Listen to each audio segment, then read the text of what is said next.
Okay, look, so a very good morning to those who've joined today. A big thank you for taking the time out of your day to be with us. It's great to be back again.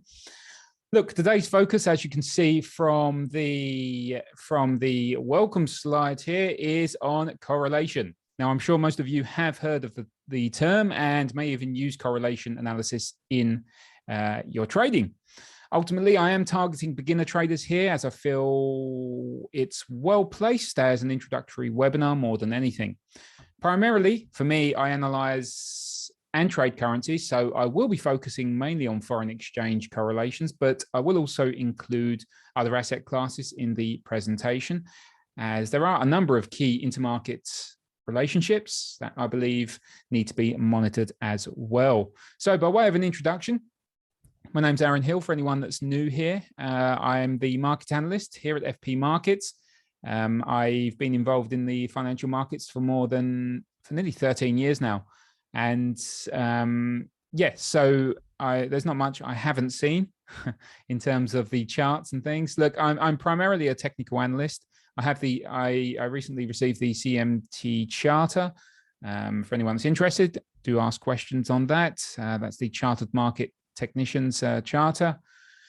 And yeah, so look, just to clarify that you can hear and hear me loud and clear, and you can see the welcome slide. Just let me know in the chat box, guys, so I know I'm not talking to myself. In terms of, as I say in every presentation, in terms of a recording, the presentation will be available through the usual avenues. That's YouTube. And just bear with me, guys. I just want to check if you can hear me. Guys, can you just let me, oh, you can, there's someone there. Guys, can you just let me know in the chat box that I am coming across loud and clear? The sounds good. Just say Y or N in the chat box. Thanks. As I said, the recording will be available through the usual avenues, YouTube and through the FP Markets website, main page, under resources. And you can also see a list of the presenters within in multiple languages. Thanks, guys. Thank you for letting me know. Right. So as usual, disclaimer, guys, the information contained in this material is intended for general advice only. It does not take into account your investment objectives, financial situation, or particular needs. FP Markets has made every effort to ensure the accuracy of the information as at the date of publication. Look, guys, I'm not going to read through all of the disclaimer.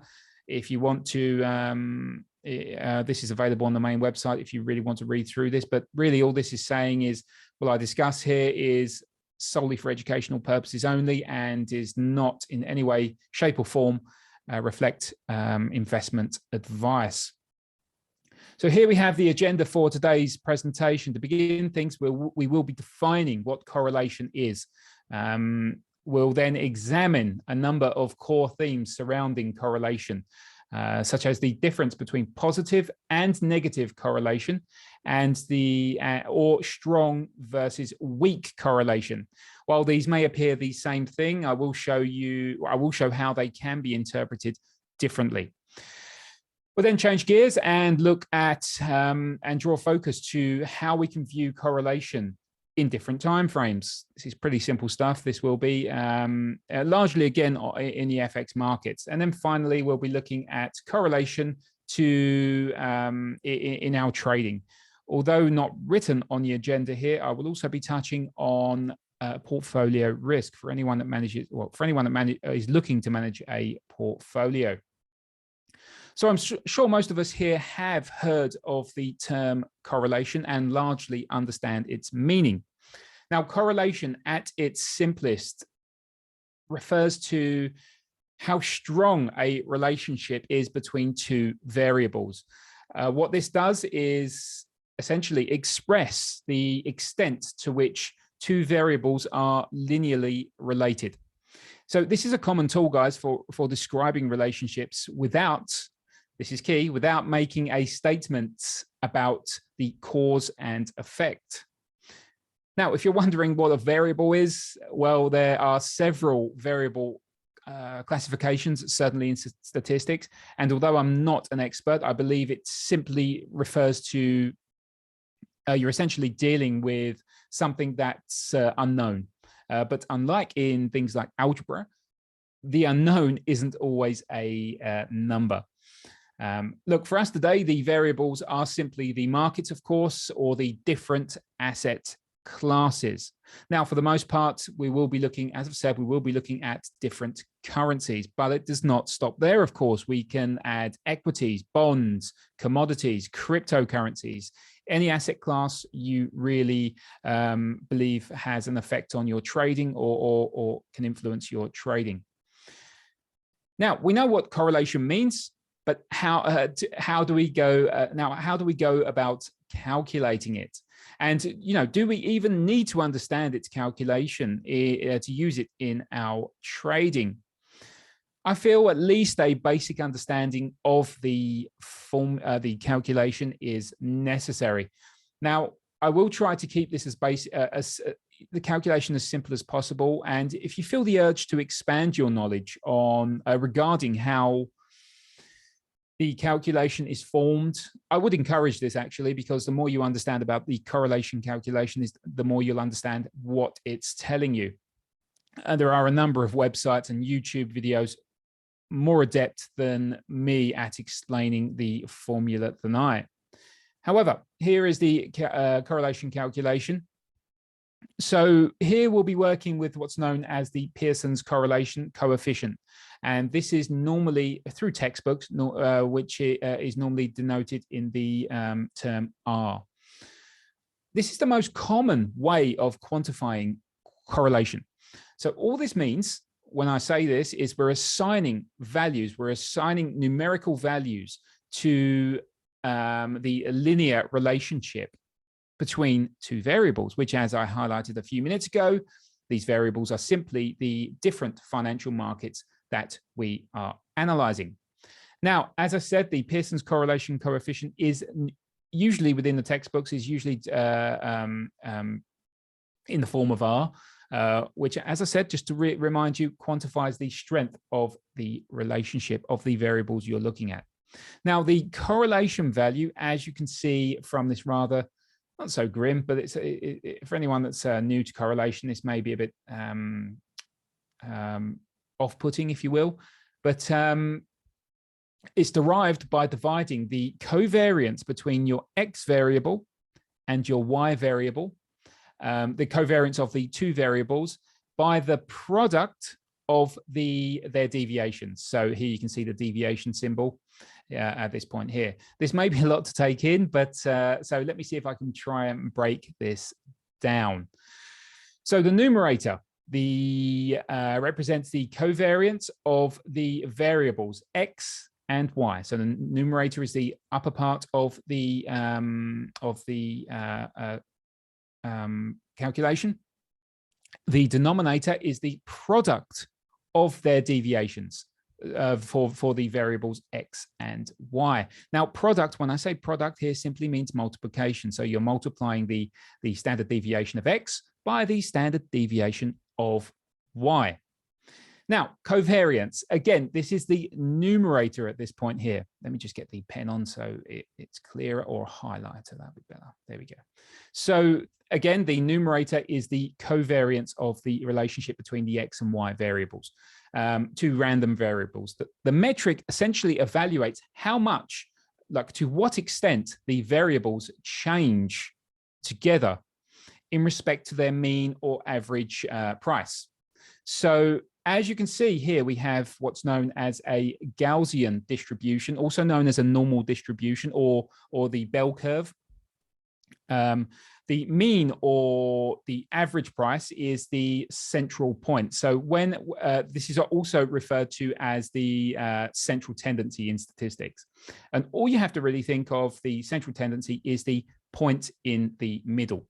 So we're essentially measuring, with covariance, we're essentially measuring how the variance of how often the variables, the two markets we're looking at, are above, as you can see, +1, +2, +3 standard deviations, -1, -2, -3 standard deviations, how often the two variables are above their central tendency and below their central tendency. Now, just to be clear, all variance really represents is a measure of the dispersion of your data within this curve, right? So it's the dispersion around the central tendency, meaning it's essentially a measure of how far a set of numbers, our data we're looking at, is spread out from their average value, which again is your central tendency. Okay, so positive covariance. Look, guys, positive covariance indicates that the two variables we're looking at, X and Y, tend to move in the same direction. Now, you'll see when you understand this calculation that positive covariance indicates positive correlation. So positive covariance, this means that on average, the two variables are above their means at the same time. So they're in this area here at the same time. Right, negative covariance does not mean that the two variables are in the minus section, so minus 1 standard deviation and things like that. What negative covariance means, it tells us that the two variables tend to move in inverse directions. So while one variable is above their mean, so one variable will be above the central tendency. Look, the mean, think of the simple moving average on the chart, right? That's the mean. That's all this is, the mean price. The simple moving average.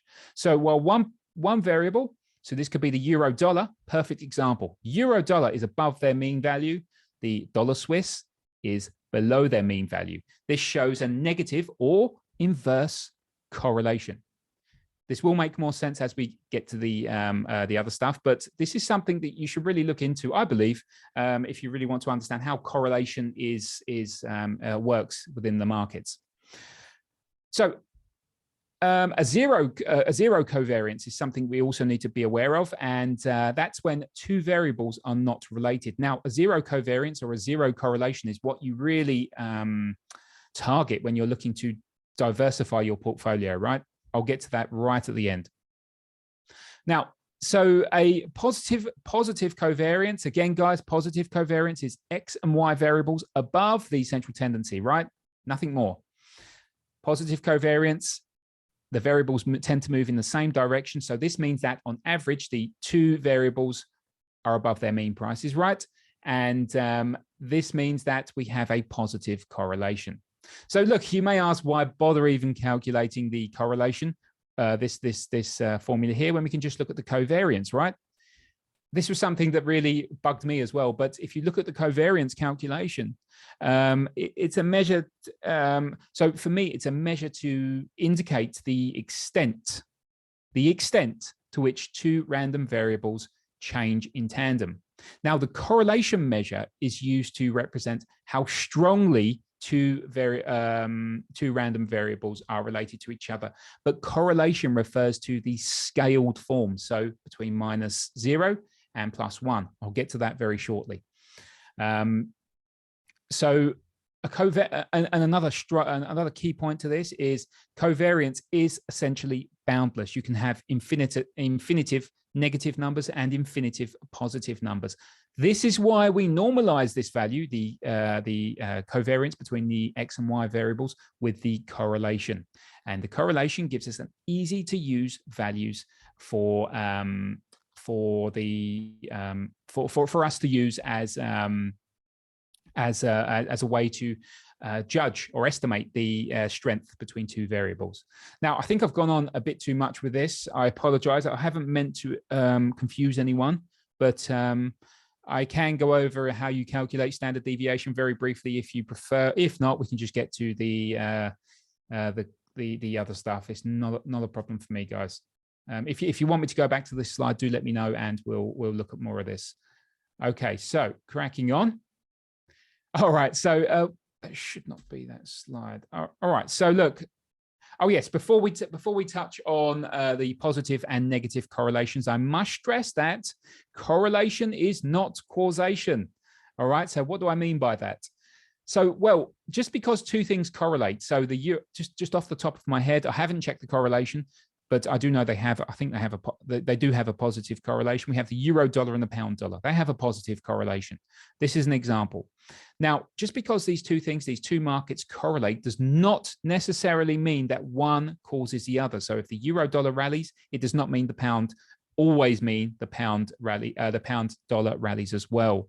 It may be just a result of random chance where the variables appear to be related. So there is no true underlying relationship, if that makes sense. There may also be a third variable lurking that we're not aware of that makes the relationship appear stronger or weaker than it actually is. Now, I actually read a good example of this in the Guardian newspaper, where this was years ago as well, 2012, I believe. And I'll read this out to you because I have it written down. So as a seasonal example, just because people in the UK I'm from the UK, by the way, tend to spend more in the shops when it is cold and less when it is hot, doesn't mean cold weather causes frenzied high street spending. So this is just an example of how correlation is not causation, guys. It's something to bear in mind. And yes, so I would certainly bear that in mind. All right, guys. So I'm sure you've seen these scatter plot diagrams before. What is positive and negative correlation, or strong versus weak correlation? Now, the Pearson's correlation coefficient, what we discussed in the previous slides, the calculation varies between -1 at this end and +1. Just imagine there's a plus there, +1 at this point here. All right, so let me just get the pen up. So yes, we have a +1 at this end and a -1 at this end, and in between are the in-between values. We could have, so for instance, we could have a plus 0.9, which is a strong positive correlation, or a minus 0.9, which is a strong negative correlation. +1 at this point indicates a perfect positive correlation. So imagine the euro dollar, and this is just off the cuff here, guys, euro dollar and pound dollar have a perfect positive correlation. Now the two variables will be shown, the euro dollar and the pound dollar will be shown to move in sync with one another. So if one moves higher, the other one moves north as well. If one moves lower, the other one moves south as well. Quite simple. Look, I've never seen a perfect positive correlation unless you're testing, unless you got the euro dollar against the euro dollar. I've never seen it. So this is just something to be aware of. This is the limit of the Pearson's correlation coefficient. You don't go any higher than this. This is why we've normalized it from the covariance to the correlation coefficient. This is why it gives us an easy to read way of viewing correlation. Now we also have the -1, right? Perfect negative correlation. So what does this mean? This means that as one variable goes up, the other goes down. Again, you would call this an inverse correlation. If the euro dollar, again, let's just say the euro dollar and the dollar Swiss, two inversely correlated currency pairs. We all know this. I'm pretty sure we all know this. So when the euro dollar rallies, the dollar Swiss always drops south. That's a perfect negative correlation there. Is that true? No, it's not, because the euro dollar and dollar Swiss is not a perfect negative correlation. Okay, a zero correlation, as you can see here. What a mess, huh? But look, just to reaffirm, you can see on the chart, a perfect negative correlation will have a linear ascending line, and a perfect negative correlation on a scatter plot diagram will have a perfect negative correlation. But the zero correlation, look at the mess. It's just a mess, right? And what this indicates is that the relationship between the two variables, again, just two currency pairs. Let's simplify this. It does not, it means that there is no relationship between at all seen in the correlation coefficient calculation. It just means there's no, as you can see from the diagram here, there is no relationship between the two variables. And if you remember, the correlation coefficient is R equals 0. Quite simple. R equals 0, or R equals +1 for perfect positive correlation, R equals -1 for a negative correlation. I'm sure we all understand this. I'm sure we've seen these. I'm sure we've used the correlation matrix and seen these values. So, but look, as you can see here, I have scatter plot diagrams to represent these correlations. You may not have seen these if you've just worked with the MT4 programs and things like that. And all this is an x-axis up the left side of the diagram and a y-axis. Sorry, guys. A y-axis to the upside, an x-axis to the lower side. And this is one variable, the x-axis, and this is the another variable. Quite simple. And then what you do is you plot the data points according to the performance of those variables. So look, just to reaffirm, scatter plots, the scatter plot diagrams you see here therefore can show a linear relationship. Now, we also have what's known as a strong positive relationship, weak positive relationship. Strong positive, +9, plus 0.9, plus 0.8, plus 0.7 for me is a strong positive relationship. And what you'll see is, unlike the perfect positive correlation, you'll have a linear relationship, but it won't be as close to the line of best fit. All right, it won't be as close as it is on the perfect positive correlation. And it's far more expanded on the weak positive, which is +0.5, +0.4, +0.3. So it's a weak positive correlation. Same thing for the weak negative guys and strong negative. I won't go over that because it's simply the mirror opposite. All right, guys, remember, any questions, please do let me know and I'll happily clear up any confusions. All right, so I shouldn't have gone to that bit. I apologize. Right, I'm just going to click over to my MT4 platform, which should be ready to rock and roll. Let me just check, guys. Just bear with me. Here we go. All right, so let's go over to the pound dollar. I'm just going to check you can make sure you can see my screens. Perfect. Right. So everyone can recognize the MT4 platform. This is yet an FP Markets demo account. We currently have the pound dollar on the chart, M5 chart. This is not really a, let's go on a daily time frame for this. All right. So ignore the lines, guys. All right, let me just get rid of this. So here with the MT4 package, with FP Markets, and I think many other brokers as well, rather than using scatter plots to examine correlations, the majority of us, I believe, are more attractive to what's known as a heat map.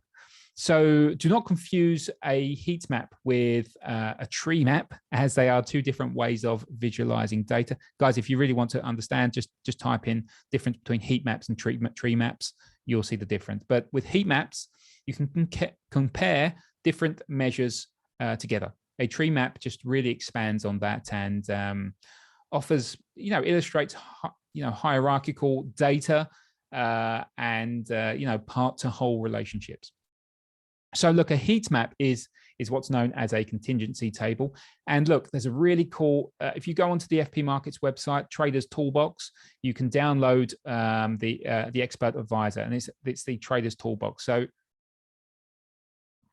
we have a number of things here available with FP Markets, as you can see. But the thing we're really interested here is the correlation matrix. So drag and drop, guys, straight onto your chart. Click OK, and away we go. Let me just drag that onto the screen. So this is the correlation. Oh, sorry, guys, just bear with me. All right, so this is the correlation matrix, as you can see, and I'm sure we're all aware of what this is.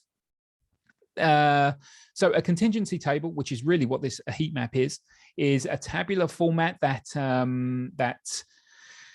that displays the frequency distribution between of two or more variables at the same time, and essentially helps us to find the correlation between, in this case, the FX market.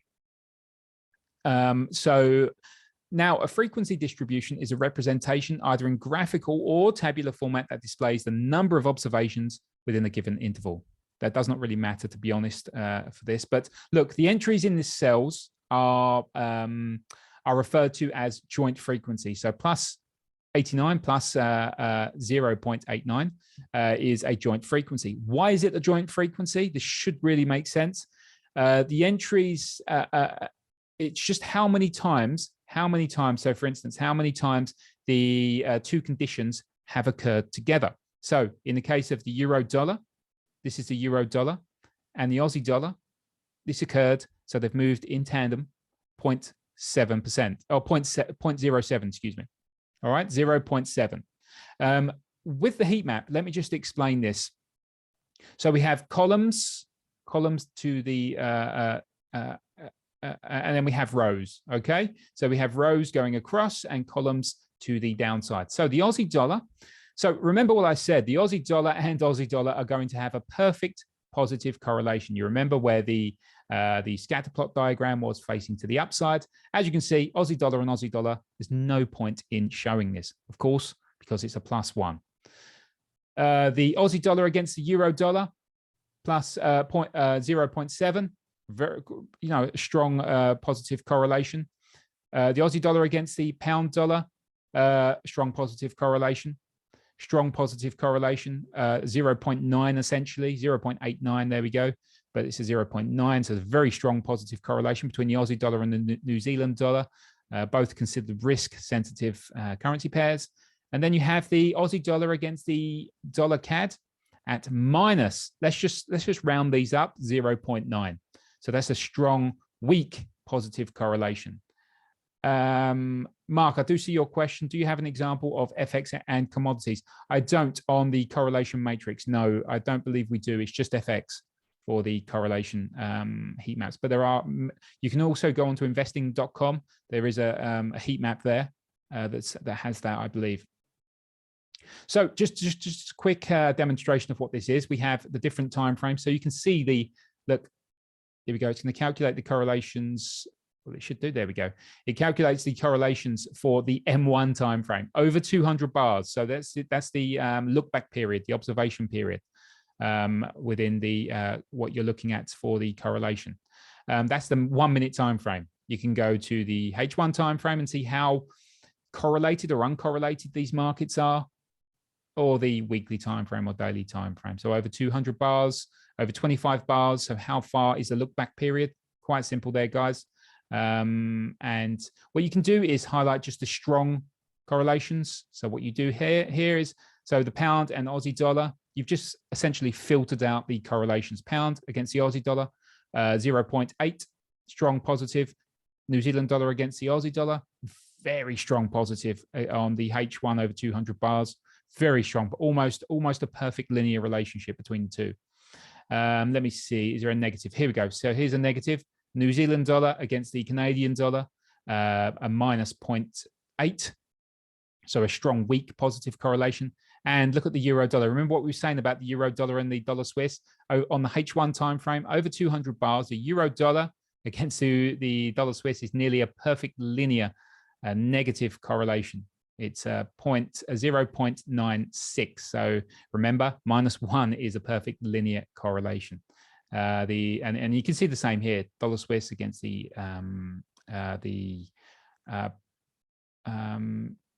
sorry, I can see a question there. W, I'm not sure if that's your name. Usage, I'm not sure what you mean by usage. You just typed usage with a question mark. So if you can elaborate what you mean, and I'll happily help you out with that. Benefit. All right, so if you give me a chance, I'm going to get to that shortly. I'm just explaining how, because there's newer traders present, and they also need to understand how to look for the correlation. All right, so with that being, I hope we're all clear with that. We can use the correlation matrix with confidence, and we know how to read the correlation tables. Again, you can filter these, guys. This is a really cool tool, in my opinion. It just gives you it when you need it, basically the correlations. Now I've switched over to the trading view chart. I think it's important that I do also show that you can also use the correlation coefficient tool with the trading view platform. So to really begin with, this is the euro dollar and US dollar index. Now I won't labor too much on this, but to answer your question, who is that? W. So usage and benefit. This was the next area I'm going to touch on. So as you can see here, we have the US dollar index above here to the left of the chart, and the euro dollar to the right of the chart. Weekly time frame, guys. So this is a long time frame. Now, for anyone that uses the trading view platform, you can use the correlation coefficient. Just go to your indicators. I'll just show you correlation coefficient, and away you go. Put that on your chart, and you'll be able to see the difference. You can select which market to calculate the correlation from. So here I'm using the euro dollar in this blue area, and we know that this is the US dollar index chart here. So I'm looking at the correlation between this market and this market. Look, as you can see, this is a hugely negative market, right? Look, the correlation coefficient values are on the y-axis here. We are on average down by 0.99899. So it's almost a perfectly linear relationship. So how can we use this, guys? So just really quickly, for anyone that's unaware of what the US dollar index is, the US dollar index is used to measure through a geometric weighted calculation the value of the dollar against a basket of 6 foreign currencies. Now, I know the euro is involved in this at around 58%. So the Swiss franc, the Japanese yen, the British pound as well, I believe. I think that's all I can remember, to be honest. Canadian dollar as well. And there's one other more, Swedish krona. Okay, so they're the 6 currencies involved in the US dollar index. Now, as you can see by the correlation coefficient, very easy to apply to the charts. You can see that the euro dollar and the Dixie, as you can see here, the US dollar index, move inversely to each other. That is when one instrument falls falls lower, the other instrument rallies to the upside. So look, you can see the points here. You can see let me just zoom out. So we can see here, we can see the euro dollar declined and the Aussie dollar. So this is the same. Let me zoom in so we can see. So this point here, if you look at both charts as I'm doing this, you can see on the euro dollar here to the left fell, and the US dollar rallied. Inverse correlation to a T there, guys. As you can see, look, it's insanely inversely correlated. And that's because the euro controls a large weighting within the US dollar index, as I said. Now, so how do we use this? What are some of the ways we can use this? A nice example I found on the US dollar index was we could have forecasted the break of the forecasted the break of the 2nd of January low. This is a weekly chart, guys, so it's very long term. The 2nd of January low at around, let me just get the details for you. The 2nd of January low at 0.340 on the euro dollar. How could we have forecasted the break of this low at this point here? All right, so how could we have forecasted the break of this low by looking at the US dollar index here? Now, if you look at the break, the actual break of the low of this point here, back in 2017, we broke lower on the 4th of July of 2022. All right, so if we go to the 4th of July 2022 here, we can already see we're above. We're above. Look at the, let me just zoom out. So we have this point here, we're looking to forecast the break of, and we have a similar high on the US dollar index. So we mark that level up. We mark this level up here, and we mark this level up here. Now we know the US dollar index has indeed broken above this level prior to breaking below this area. So what does that tell you? That tells you we have dollar strength in this market. Now, if we know that we've broken a very similar level to an inversely correlated pair of variables here, the euro dollar and US dollar, we know there's a very, very good chance we are heading lower on the euro dollar, and we are potentially to break, we are likely to potentially break this, this low on the euro dollar. And it did occur on the, let me just get the date.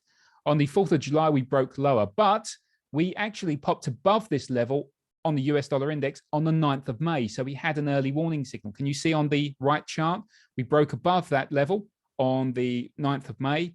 Yet on the 9th of May on the euro dollar, where was we? The 9th of May, we was here at this point here. We have yet to break this level. It wasn't until the 4th of July that we broke this level, within the week of 4th of July, because these are weekly timeframes. So I hope you can see we can almost confirm, not confirm, but forecast the breakout of potential key levels.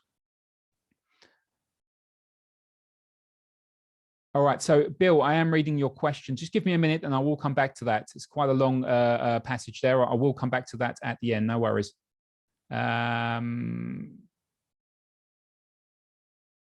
sorry, W, I'm not sure what you mean. It's background divided by 101. I'm not sure what you mean.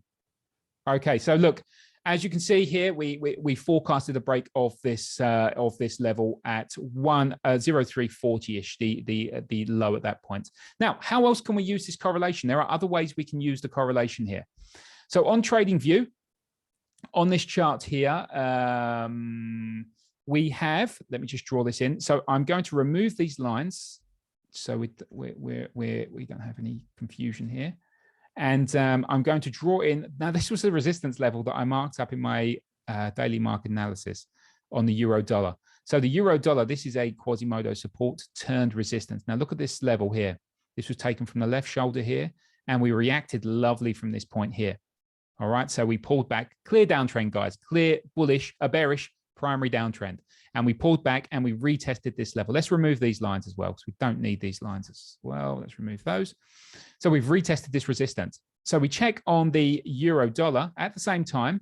So the euro dollar retested this resistance on the 30th of May of this year. And this is here, this point here. Okay, so let's draw a line at this point here. Let's draw a horizontal line at this point here. Now, other than this area here, up to this point, we don't have any really support backing this area. But what we do have backing this, dip buying opportunity on the US dollar index. Again, US dollar index is on the right-hand side, euro dollar chart here on the left-hand side. So knowing that the euro dollar, the euro contains the most weight within the US dollar index, and there's a strong inverse correlation, we know that there's a good chance with this resistance coming into play. These are high probability resistances, by the way. There's a good chance that the dollar may also find a potential area of support. Is there anything on the US dollar index really telling me that there's support here? Nothing really obvious. I did manage to find this this rather grim trend line support, but some traders will use this because it was a clear trend line support at this point, broken to the downside, failed to offer resistance on its return, but then did retest the area. Now, some traders will say that there is support here at this point, and I do understand that at this point here, drawn between the closing prices and the high. So yes, you could say that there is support and the trend lines resistance. This support, this resistance turn support did not reach this level here. So other than that, I would have been looking at the inverse correlation on the resistance from the euro dollar to help bolster a potential dollar buy. Now, with the dollar index, we could have looked at things like, because we know the dollar index contains the Swiss franc, we could have looked at potential dollar Swiss longs on the basis of this as well. We know that the euro dollar is correlated to the dollar Swiss. We could have looked for dollar Swiss longs instead of taking a euro dollar short or a Dixie long. I hope that makes sense, guys.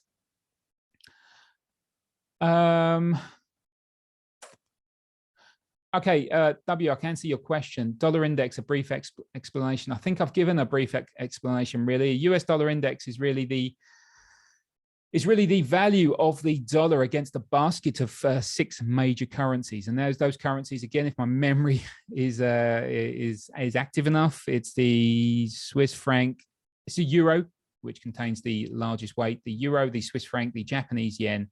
So it's a geometric weighted calculation between those 6 foreign currencies against the dollar. So it's essentially measuring the dollar's value. All right, so I hope that's clear, guys, with the euro dollar and the dollar index and how we can possibly use that to find support and resistance in the markets. All right, so let's have a look at the next tab.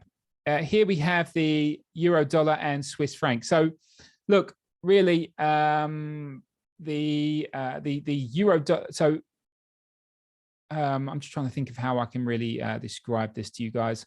Now, look, a caveat I really must highlight is understanding and implementing correlation in your trading can actually help you almost circumvent entering two positions that cancel each other out. Now, what do I mean by that? So, for example, you can see on the the charts here, left chart, just look up to the left part here. Left chart is the euro dollar, again, on the weekly time frame. Right chart, dollar Swiss. Now, here's the correlation coefficient based on the length, 52 periods, okay? 52 periods, which means it's essentially based on a rolling correlation coefficient based on a year, 52 weeks. So as you can see, look, we have a very negative, inversely correlated market. We're currently trading at, you can see it there at the lower point there. If I move my cursor, we have 0.88. That's the correlation between the dollar Swiss, remember guys, there, dollar Swiss, and the euro dollar. So let me just go back onto the settings. Euro dollar is the symbol that I'm trying to find the correlation coefficient. So as you can see, we are, look, it's always near enough, always below the 0 line, giving you minus values, okay?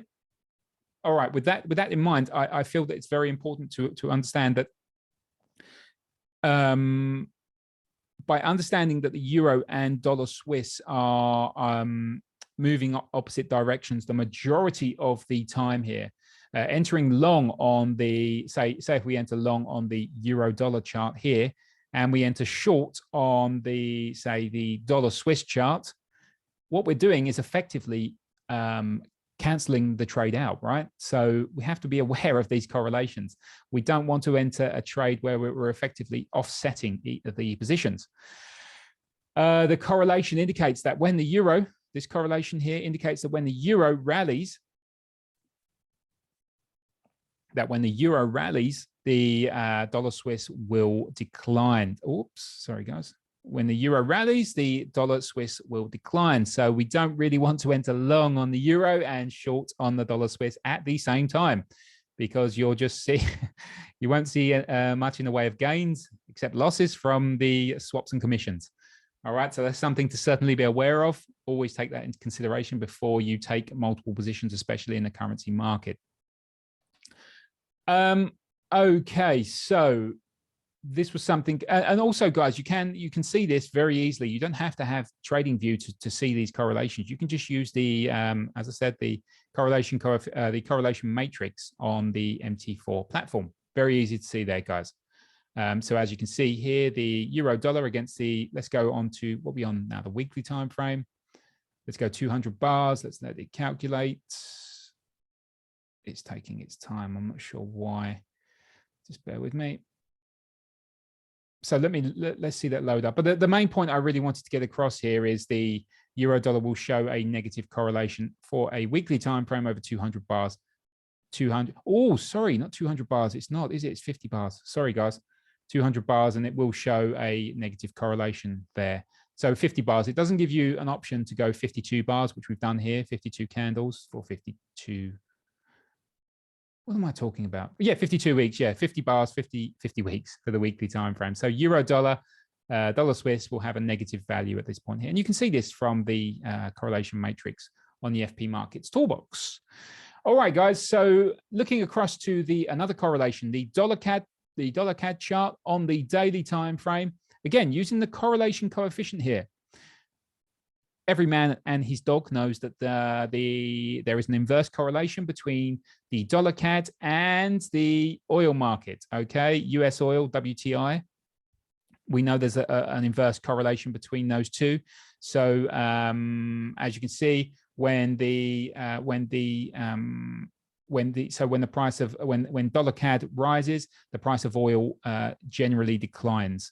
Okay, so the dollar rallies against the CAD, so the CAD declines and oil declines alongside it.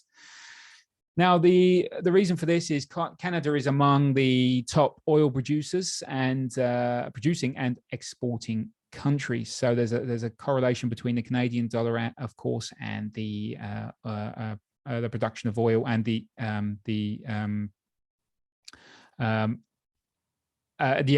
exporting of oil as well.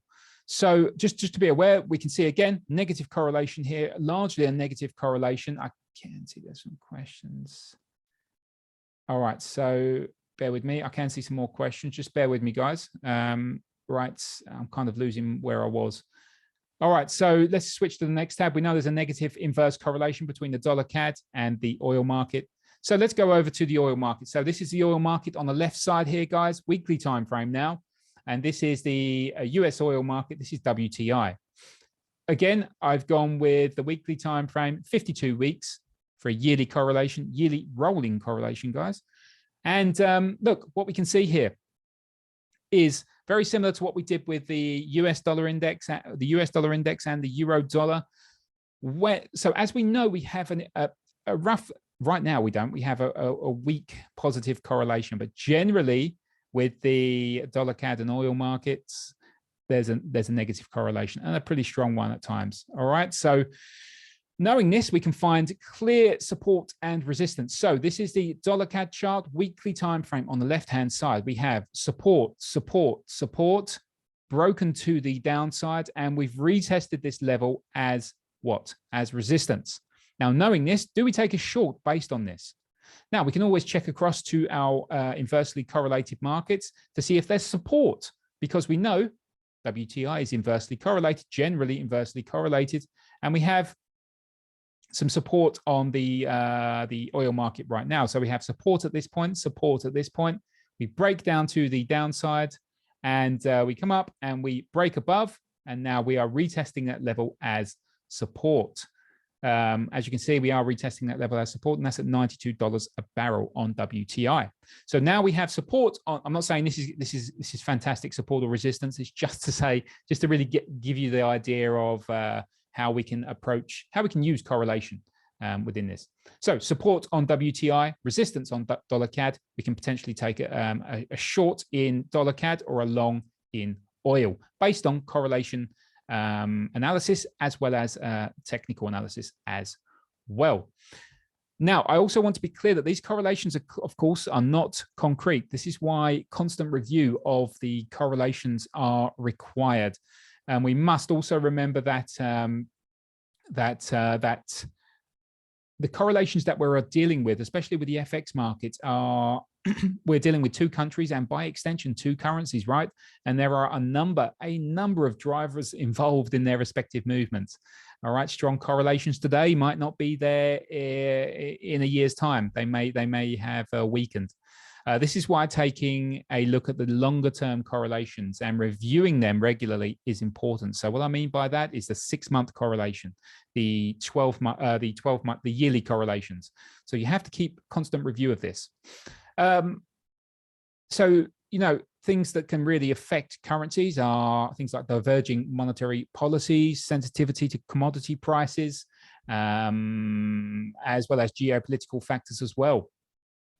So for more shorter term traders, as you can see, we have H1, these are all H1 charts, guys, with the euro dollar as the base currency. All right, so we look at the market correlation between the base currency, as I've said, which in this case is the euro. So this is a euro dollar here, guys. This is the euro Aussie dollar chart. This is the euro Japanese yen, euro GBP, euro CAD, and euro NZD. Now, what you can do here is so as you can see, the euro is the base, and the quote currency or term currency is the made up of major G10 currencies, basically. Now, G10 currencies, for anyone that doesn't know, are the world's most popular and liquid currencies, and this can be found on the triennial central bank survey for the provided by the Bank for International Settlements. Fantastic document, guys. Just do a search in Google, and you know, it's an awesome document. So by collecting your charts such as this way, we can see that if the majority of the currency pairs are trading higher, as we can see on the euro US dollar, the euro GBP, the euro CAD, not so much, not at all on that, the euro JPY, and not on that. So out of the 4 charts, we are trending higher. So we know that the majority of the euro pairs are based on euro strength. All right, so and vice versa for a move lower. This, of course, is derived from TradingView's platform, but you can do this, I think, on MT5 if you wish. I believe you can undock the charts with MT5, and you can create different screens for the different charts you have. Look, the main idea with this is to locate strength. So if you see that I'm trying to find an example. So it's this chart, the Euro Yen and the Euro CAD. Right, so we know we have support on the Euro CAD. Let's mark that up. This is more for short term, guys. Again, we know we are so Euro against the CAD is not showing much strength, right? We're in an uptrend, all right? We're in an uptrend, that's clear, but we have made a lower low. But for the Euro Pound, we haven't made the lower low. We are strong. We are testing the highs, and it's strong. With the Euro US dollar here, we have just made a higher high, and we are now retesting, potentially forming a dip buying opportunity. So also on the Euro Yen, same thing, very similar to the Euro dollar. We've formed a higher high, a dip buying opportunity, and traders have actually come into the market. So where is the strongest currency pair, in my opinion, right now is around, I think the Euro dollar is a very good look within the Euro dollar strength, because we could potentially form support off of this area. There's no point looking at the Euro Yen, right? Because we've already formed that dip. We've already missed the opportunity, but we could see another support form here, a potential double bottom and a rally to the upside. Same here on the Euro GBP. We could potentially look for a double bottom to form and a potential rally to the upside. I would be ignoring the Euro CAD for now in terms of this. I certainly would be ignoring the Euro New Zealand dollar, because it's not even had the strength to form. Look, it's a clear downtrend, right? You don't need to be a rocket scientist to see this. A 4-year-old could tell you that the trend was down. So this is just another way you can use Euro strength. On investing.com, you can also you can have watch lists where you have just the ticker symbols, and you can see the strength through your own watch list. So you can almost see it as very quickly what markets are trending strongly. So the euro, the pound against its quote currencies. All right, guys. Let me just spin back to the charts, the slides. I've got one more to show. Let me just check I'm sharing this, guys. Okay. So this has been a longer than I anticipated presentation. I really didn't mean to go into so much detail with this. As I did say, it was partially a beginner's presentation. But so look, another final point really is let me just make this a larger screen. All right. So another final point, and this will be a very brief point, portfolio correlation. So for anyone that's looking to potentially create their own portfolio, which is something I do encourage, it's just that you need to research this. Now, look, all a portfolio is a collection of your investments, right? So this could be stocks, bonds, options, futures, alternative investments. So think hedge funds and things like that, ETFs and things like this. Most portfolios are diversified to protect against the risk of single securities or single securities. So I'm just trying to think of the easiest way. So the way to reduce risk in a portfolio is to find assets that have a low correlation or a zero correlation with each other. You're rarely going to find zero correlation. So just outside of the zero range is fine. So look, just a brief comment about this: diversification through uncorrelated assets. So 0 mark on the Pearson's correlation coefficient. It's just a common sense approach, right? Of quite simply not, as you can see here, not putting all your eggs in one basket. Instead, spreading your investments across different products and areas, and it makes you less dependent on any one stock pick, if you will, to perform for you. So you have really three levels of diversification. No diversification whatsoever means we invest in one stock. So say we invest in Apple. Just everyone knows what Apple is. We invest in one stock and we hold that. All right, we hold this stock and that's it. So there's absolutely no diversification there at all. Some diversification may mean a portfolio of shares in companies spread across different companies. So you spread your investment across a range of shares, ideally across companies in different sectors. So we have energy companies, we have consumer discretionary companies, consumer staples companies, and things like that. One more step, of course, is to hold a more diversified investment basket across different markets and invest in your local stock market. Of course, keep some cash, like the short-term investments, which are liquid and easy to liquidate, along with bonds and things like that, and possibly add ETFs and invest in international share markets as well, such as Europe, US, and Japan. This would spread your risk, and so the overall performance is smoothed out across several different types of investments. Just want to really add that portfolio risk really consists of two components, and that's systematic risk and unsystematic risk. So look, systematic risks are risks affecting all assets, such as general economic conditions, and therefore systematic risk cannot be reduced through diversification, through your zero correlated assets. It's just impossible, because the reason is because uncorrelated assets tend to turn to positively correlated assets when the entire financial markets are affected.